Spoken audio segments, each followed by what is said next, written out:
So the WNBA playoff starts today, and there are 4 matchups. First up is going to be the Liberty and the Dream.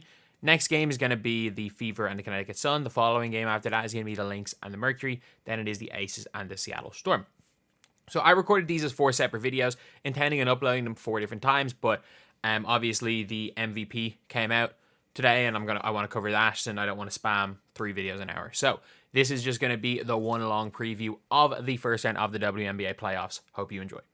So the NBA or the WNBA playoffs starts today, and we are going to be going over all of the first round matchups today, starting off with the first one, which is tipping off at 6 p.m. my time, 1 p.m. Eastern time, and it is going to be the Atlanta Dream versus the New York Liberty. And this is one of those ones where you're like, you're going to need a miracle if you are the Atlanta Dream and you want to win this. When it comes to the Dream, they have, as a team, been okay down the stretch. They ran Minnesota relatively close. They beat a decent Washington team. After losing to them by 3, they beat them by 3 in overtime. Obviously, they destroyed a Chicago Sky team without Kennedy Carter, I don't think. And then obviously they beat a Liberty team that wasn't really trying in the last game. But the thing with this team is they're scary. I don't think they're very good. I don't think they win. I don't think they're good enough that they can win 2 of 3 games. But with this being a best of 3 series, if Parker Tyus was available, this would be a bit of a different story. But, and same, I think Ariel Powers is out as well. But Tina Charles in any given day can just turn around and shoot over you. She might be able to just turn around and shoot over Jonquel Jones. Even though Jonquel Jones is tall, it seems like she just turns around and just shoots, and the ball either goes in or it doesn't. Alicia Gray is an all-star who can give you 25 in any given day. Ryan Howard is an all-star level player who can give you 30 in any given game. And Jordan Canada is going to do as good a job on Sabrina Ionescu as any guard in this league. I don't see how a team like New York will match up particularly well to this team. The only issue is that this team can't guard Breanna Stewart either. I don't know who they're going to put on Stewie. You can't put Jordan Cannon on Stewie. She's 5'6". Ryan Howard's, I don't think, a good enough defender to guard Stewie. Naz Hillman is going to get cooked by Stewie. And obviously you can't put Tina Charles on her. So this is going to be a game where it's the Dream are just a dangerous team more than they're a good team. And then when it comes to the Mercury have got, how many Mercury players are Sherrod would be playing for other teams. Kennedy Burke, I think, is a very solid bench player. Kayla Thornton's a great bench player. Doesn't play much for this team. Leni Fibic is I think if she ends up leaving this year, she might be an all-star next year. I rate her that highly as a player. Niara Sabally is one of the best backup centers in the W. Sabrina Ionescu is great. So is Vandersloot. Benijah Laney Hamilton putting up 12 a game. Jonquel at 14, arguably the best center in the league if you don't consider Aja Wilson a center. But this team's starting 5 of Sloot, Sabrina, Stewie, Jonquel, and Laney Hamilton, with Fibic as a 6th player and Niara coming off the bench as their backup center, it's gonna be so hard to beat this team. They have so much depth. They've got one of the 3 best players on the planet in Stewie. They've got arguably the best center on the planet in Jonquel Jones. They've got arguably the best 1-2 guard arguably the best guard on the planet. I think it's a hard argument to make right now, but arguably the best guard on the planet. I don't see how they don't win this series. They have too much. They're better coached as well. Sandy Brondle is a better coach. They're better coached. They've got more depth. If, for example, Sabrina's having an off game, they still have Stewie. If Sabrina and Stewie are having off games, they've still got Jonquel. If the 3 of them are having off games, they've still got Benijah Laney. If the 4 of them are having bad games, they've still got Leni Fibic. If they're all having bad games, Kayla Thornton is one of the best bench players in the league. Niara Sabally can go and give you 15 in any given game. They have so much. Whereas if you're looking at this team, If you're not getting 20 a game from Tina Charles, you've got no front court production. And then your backcourt, other than Jordan Cannon, who's a really good defender, who I think is going to give Stewie, she's going to give Sabrina a bit of trouble. You've got Alicia Gray and Ryan Howard, who on their bad days can give you 8 points on 12 shots. In Ryan Howard's case, she can give you 12 points on 20 shots. Ryan Howard is 6'2" Enrique. Like, she is somebody that, at her best, I've seen her look like a top 3 player in the W. At her worst, I've seen Ryan Howard legitimately look like a detriment to her team. Everything needs to go right, and the Atlanta Dream need to go and shoot the lights out. Again, I don't know how Kalu's going to get on the playoffs, but they're going to need to shoot the lights out to take a game off the Liberty. And the crazy thing is, though, is if they can get it to a game 3, anything can happen in a one-off game. It's a lot easier to win a best of 3 as an underdog team than it is to win a best of, or to win a best 7, or even a best of 5. If this was best of 7, best of 5, I would say it's over. But considering this is best of 3, you gotta at least give Atlanta, especially a team like Atlanta. Like, there is no one that you should give a puncher's chance more to than a team that blows unbelievably hot or unbelievably cold. And you always have to give a puncher's chance to a team like that. And like we saw in the Olympics, if Team USA, like, I know they did win in the end, like a foot on the line, because of Gabby Williams' foot on the line. But if USA played France 100 times, USA win 97 times, it is a blow, or they win 98 times out of 100. It is a blowout 92 of those times. And it may be like there's just one time where it's a close game like that, and maybe one or two times they win. One time it goes to overtime, one time France win, and one time it's a 1-point game. Like, but the reality is even if you're going to win 95% of the time in a game that matters, all you have to do is get that 5% twice. Crazier things have happened in sports. But I don't see a scenario where the New York Liberty don't win this, and I actually just don't see a scenario where New York Liberty don't make the finals. I think they match up too well to the Aces. Like, yes, the Aces beat them last year. Chelsea Gray is not as good as she was last year.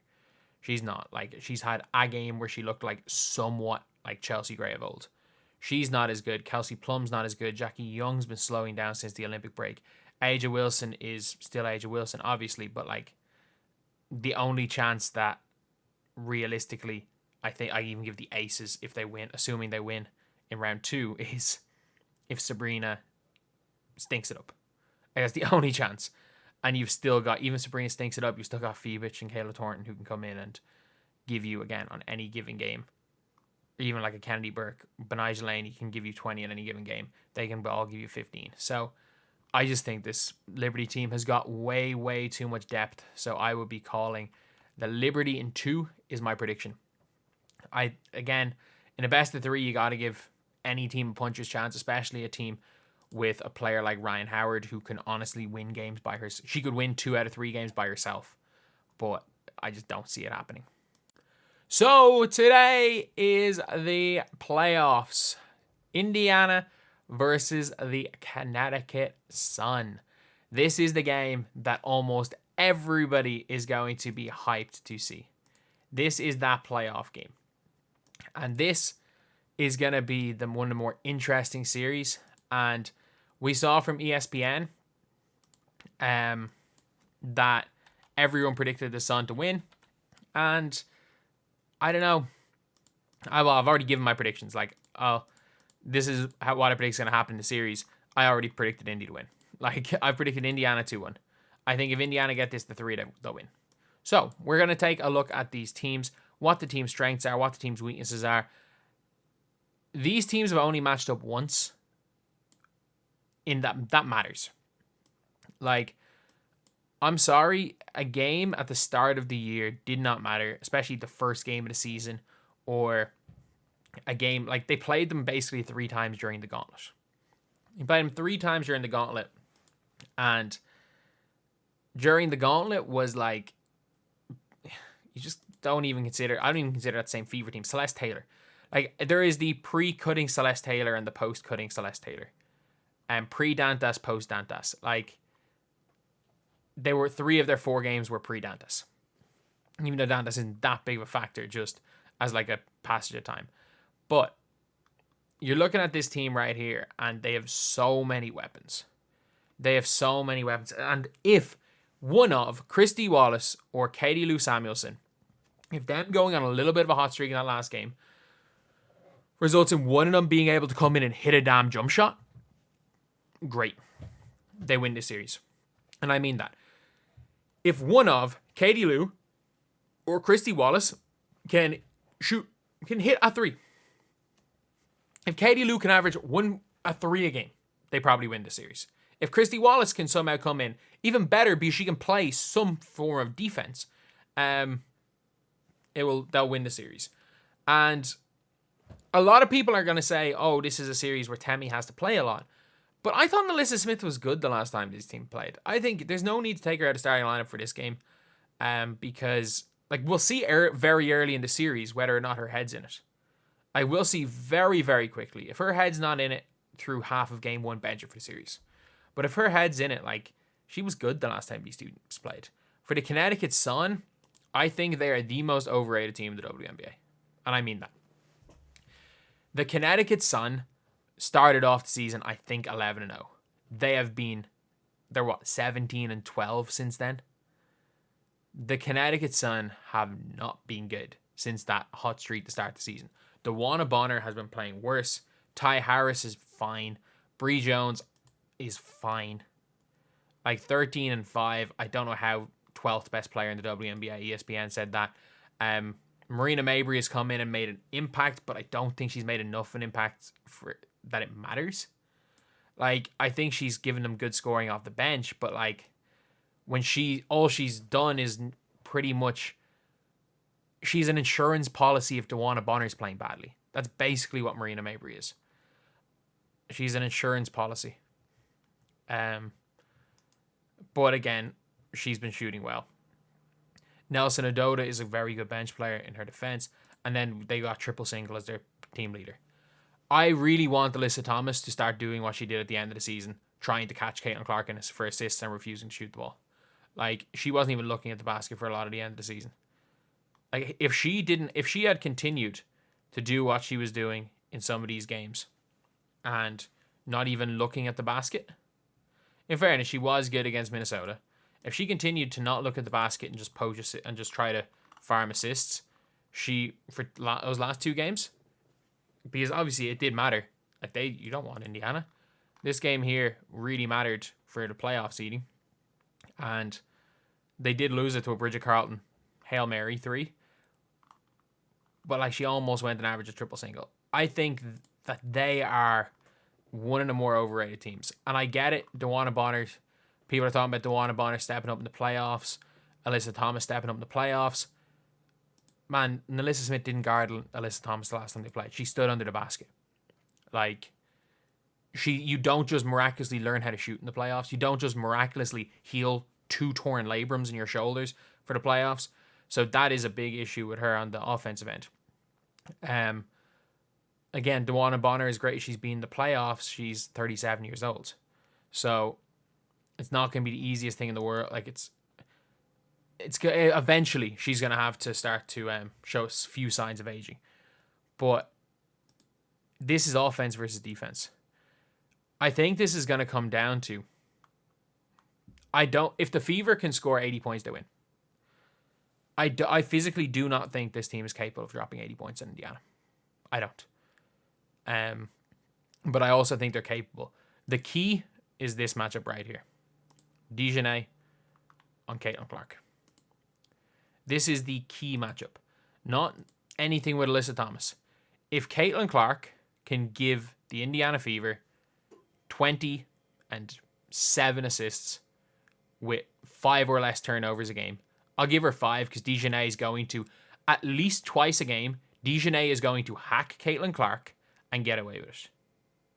So give up 2 turnovers a game for her getting hacked and the refs not calling it, because it's going to happen. As much people are like, oh, like, you can't, like, there's still turnovers. Yeah, there's still turnovers, but it's going to happen twice in a game where Dejanay is just going to maul her, get the ball, and run in a layup. And we know what's going to happen. And then probably once a game, DiJonai gets an actual steal.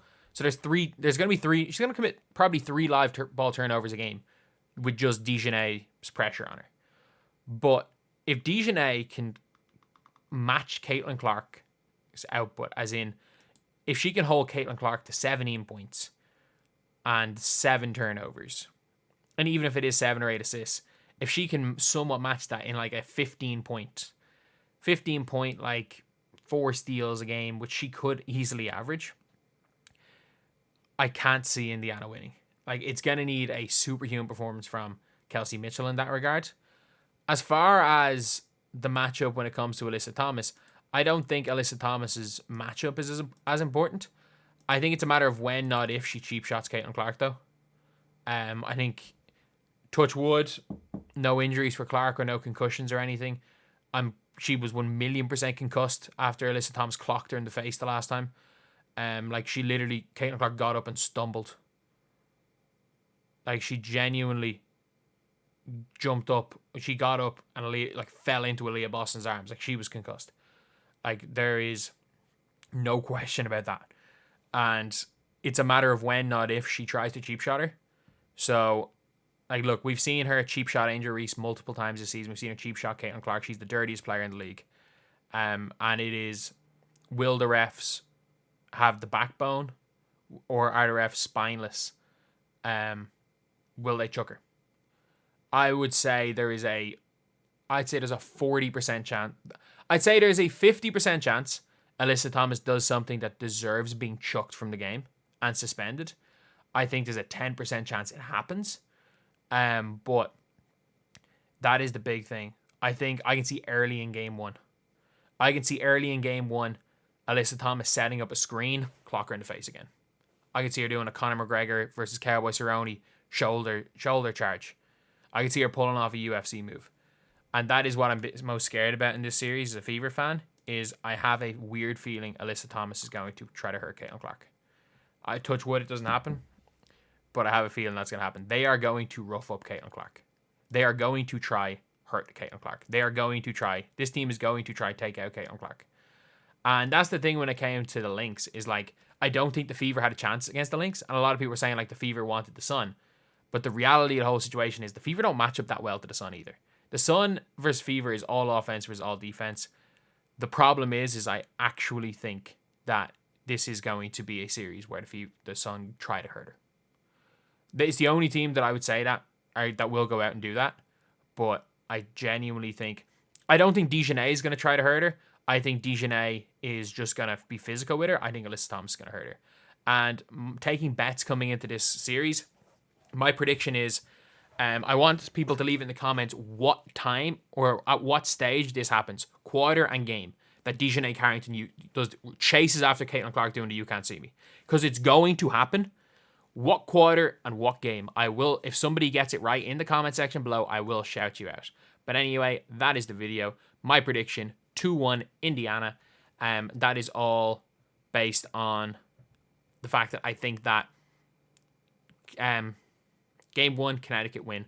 Game 2, I think that they're going to be over physical. I think what's going to happen is Connecticut are going to be overly physical in Game 1. Caitlin Clark is going to be this close to being taken out for the series, like she has been so many times this season. I don't know how she hasn't picked up a season-ending injury. And then the refs are going to call Game 2 super tight. And then with the Indiana crowd, with everything from Game 1, the refs are going to call it like it's a normal game in Game 3. And I think Indiana are going to ride the high of the crowd to win Game 3. So anyway, that is the video. Thank you guys for watching. Please like, comment, and subscribe. So right here, we have got one of the more interesting playoff series right here. We have got the Phoenix Mercury against the Minnesota Lynx. And this is like, you have got one of the teams in the Mercury who I don't know what the hell is going on with the Mercury, because they could be anyone. Like, they were looking like they're going to be one of the best teams in the W at one stage.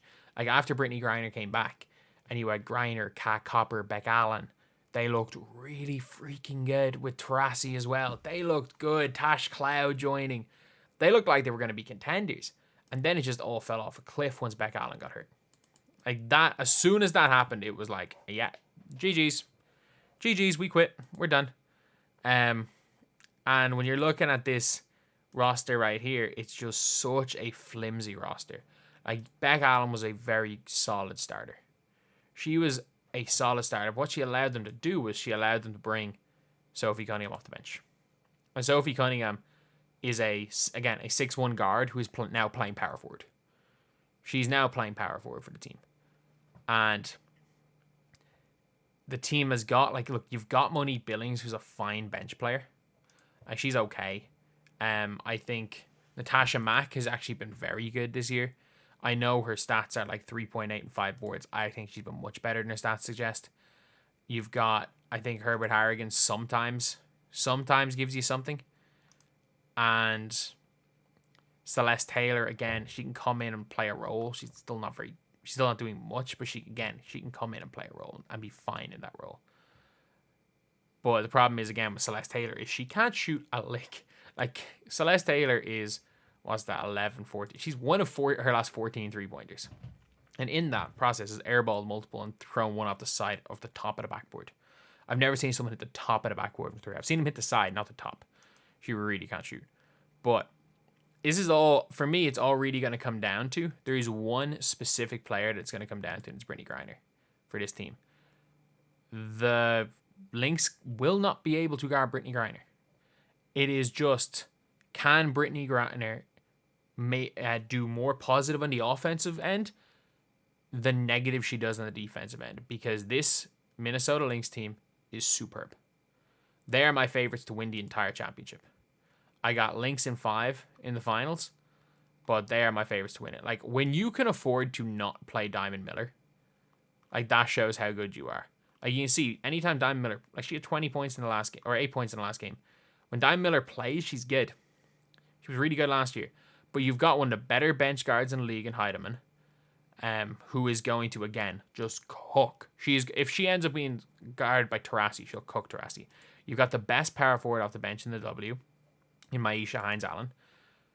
2020 All WNBA selection. Like, she still can put up she could put up 20 in any given game. And she's coming off the bench for this team.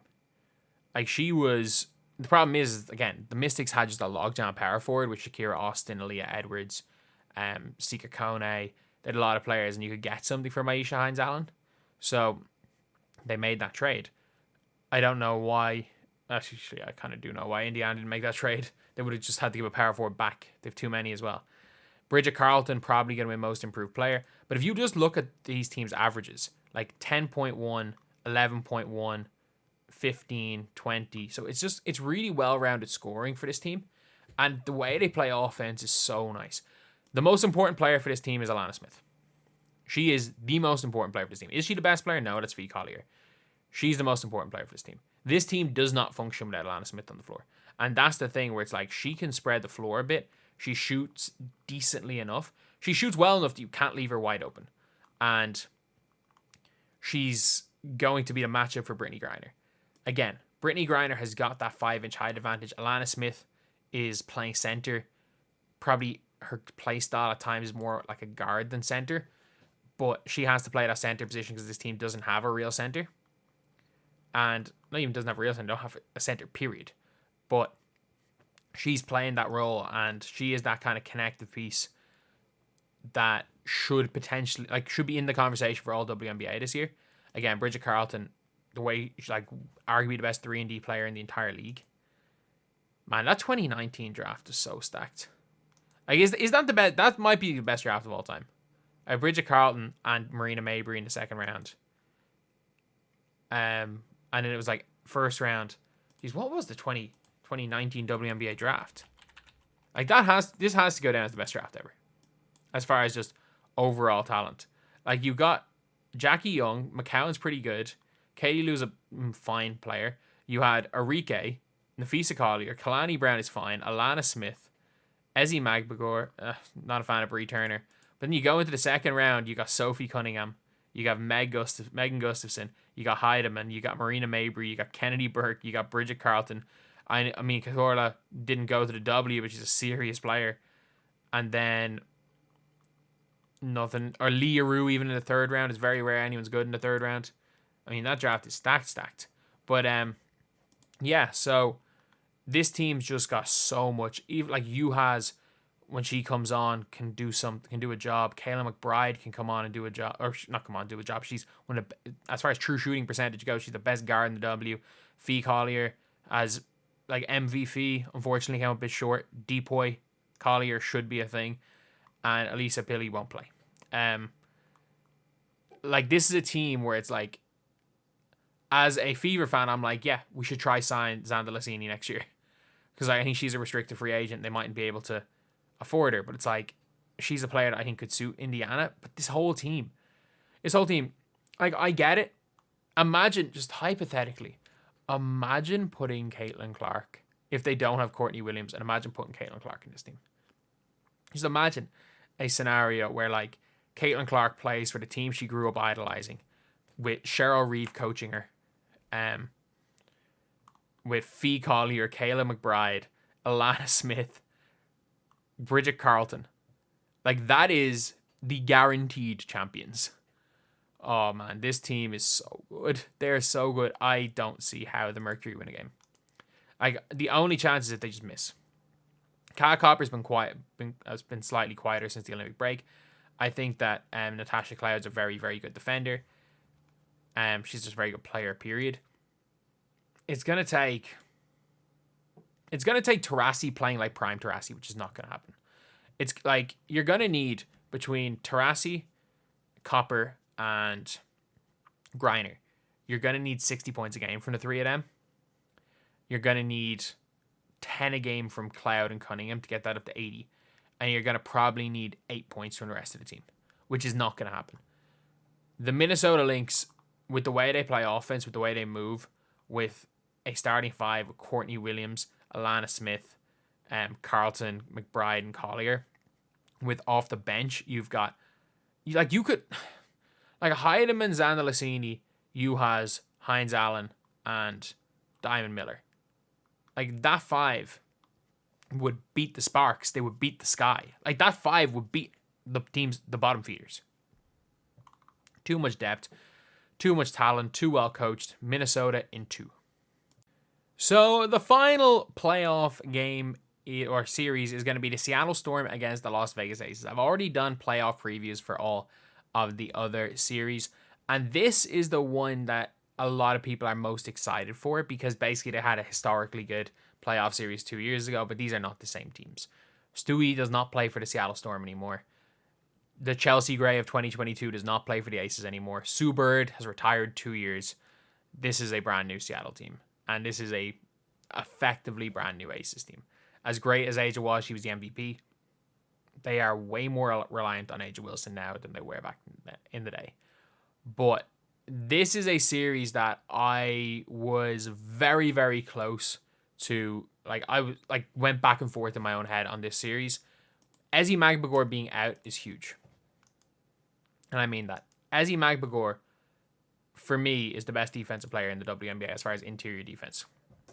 And for when you're looking at Aja Wilson, it becomes a lot more tricky. It becomes way, way more tricky when you don't have Ezi. Simple as that. Like, Aja Wilson can be guarded by Magbagor quite well, or at least to an well-ish, and then same with Nneka Nwumke. But if we want to look at the teams right here, the Aces have more depth than people think. They do have a lot more depth than people think, and a big reason for that is they've got 2 of the best bench players in the WNBA. And you might be saying, what do you mean 2 of the best bench players? Obviously, everybody knows Tiffany Hayes. Tiffany Hayes is a borderline all-star level player who literally just retired and came back. That's the only reason she was there by the Aces. Like, all W first team 6 years ago. She obviously made an all-rookie team. Appeared and started for the Sun for 40 games, and the Sun were pretty good last year. She retired and just came back and played for the Aces. She is a borderline all-star level player. And then I really rate Megan Gustafson. I don't care about her 3.7 points per game average. I think Megan Gustafson is a borderline starter level player. I think she's much better than Kia Stokes. And I think as far as like bigs off the bench that are better than her, like I think Maisha Hines-Allen is better than her. And I'm trying to just think off the top of my head, whoever comes off the bench for Washington may be better. But there is no better center other than maybe Temi or Nelson Adoda. Kalani Brown maybe, but like she is still up there as like a good, effective bench player. The rest of their bench, like sometimes Kate Martin plays. I actually do like Alicia Clark as well off the bench. Sometimes she'll shoot the lights out. Other times she will just struggle. But if she's shooting the lights out, they're tough to stop. They are really tough to stop. You've got Chelsea Gray, who I don't know if she'll be Chelsea Gray of old. You can see it in the last few games. She was really good against Indiana, but she's still not Chelsea Gray. And it's just the unfortunate truth about it is that she might have 2 games where she looks like the old Chelsea Gray in the playoffs. 1 game where she just doesn't look awful.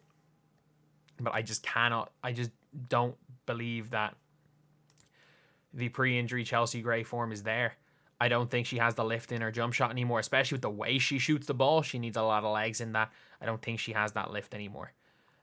Especially for those pull-ups or kind of like deep threes she used to shoot. I don't think she can physically do it anymore. And she's also a cone on defense. You've got, like, since the Olympic break, Jackie Young has just turned into a defensive stopper, which might be effective in the playoffs, but her offense is really taking a hit. You can see here, like, 12, 6, 12, 13, 16. Like 16 is now a good game for scoring wise, or she was averaging 20 at the start of the year.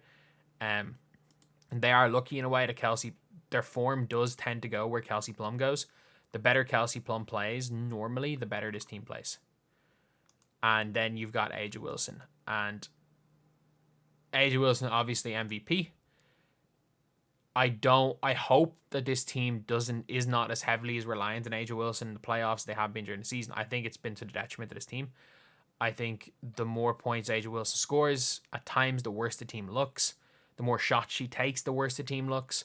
I think if she can give you 25 points on 17 shots, it's good. But like, I don't think force feeding A'ja Wilson is really the move, especially if Maggie McGuire does come back in game 2. And yeah, I don't see Kate Martin playing the playoffs. But for the Seattle Storm, you've got a very, very good starting 5. But nothing else. Like, they have a better bench than Seattle Storm. Neko Wumake. Like, their starting 5s, I think, match up very close to being even. Neko Wumake versus A'ja. A'ja wins. But on any given game, Neko Wumake can outplay A'ja Wilson. Skylar Diggins-Smith versus Chelsea Gray. Skylar Diggins is better.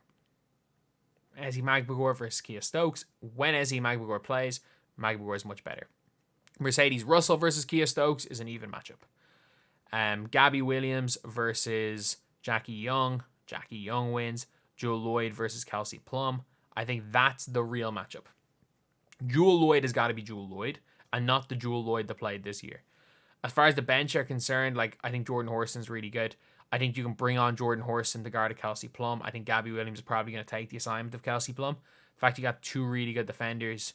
Got 2 really good wing defenders that can come in for each other is good. The only issue is that they just don't have any real forward depth when Ezzy Magbegor is not playing. Like, yeah, Mercedes Russell, cool. She can play center, but like, if she goes and gets hurt, what are you looking at then? Like, Sammy Wickham attempting to play the 4 at times. Victoria Vivian's playing decent minutes. I don't know what happens. I don't know what happens. This team is as top heavy as the Aces, but they just don't have the positional depth, especially with Ezzy Magbegor out. And for that reason, I can't see. Oh, lovely. Nika Mule just scored. I forgot. I didn't realize that. But I just can't. I can't say that the Storm are going to win this series. I just can't. Like, I would love to be like, yeah, the Storm are going to win this series. I don't want the Aces to win. One, they are effectively cheating. I've read into all of this stuff, like a lot of the other stuff. Like, they are giving players benefits that they're not allowed to giving. From what I've read anyway, it appears that way. Like, supposedly in the Hamby lawsuit, it revealed that allegedly the Aces said they were going to pay for Hamby's child's education, which is obviously a benefit outside the salary cap, which they're not allowed to do. Like, there's a reason why they've lost 2 first-round picks. I hate Becky Hammon as a coach. I'm not a fan of Aja Wilson. I'm not a fan of Aja Wilson as a player. I think she's, again, not a fan. I just don't like her game. A lot of people are comparing her to Tim Duncan. Like, I don't think so. Like, she is... I don't like her game. I don't like her game. I think Aja Wilson could average 40 a game if she wants to, and she chooses to average 27. That's just my opinion on it all. Like, I think she settles too much. I think she's a good mid-range shooter. And the problem is that she should use the mid-range to make people play honest and then go to her actual best game, which is her going head down, driving left. And the amount of time she doesn't use her size and she settles for mid-range shots, the reality of it is that teams very easily can force her to her B game. But I really just don't want the Aces to win, but they're winning the series 2-0. If Ezi Magbagor comes back, I'll go 2-1 Aces. If Ezi Magbagor doesn't come back, 2-0 Aces.